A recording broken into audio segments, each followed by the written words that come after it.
contributions. Okay. Now, one of the hardest things you have to do in the activity bar or in the activity section is to typify, which is a terrible word. I don't use it by choice. They use this word type. I use the word category. Category is much more communicative. What category is your activity? What? Then they say, what type is your activity? This, believe it or not, if you can see the screen, is the complete list of your choices. You want to become very familiar with these choices. Now, here's the thing to think about. Some of the choices are no-brainer. If you're on the varsity soccer team, you're going to select the fourth one, athletics, JVV. And if you don't, you're doing it wrong. You can't say, you get what I'm saying. But there's some where you're going to have a choice.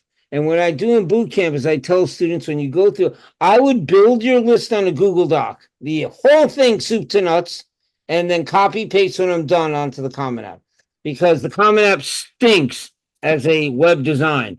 So, like, for example, you're trying to write 150 characters, you get to 150 and it stops and you had 4 more words. So now to add those words, you got to delete 4 words over here. It's a shit show. So what you do is you count characters by highlighting it, tools, word count, and toggle the characters. And you can see when you're between 130 and 150, that's when you have my permission to tell yourself I'm done. Okay? Mm-hmm. So the first thing you do is you just make a list of activities. So soccer, drama, music, whatever it is. Then you go and you figure out the types.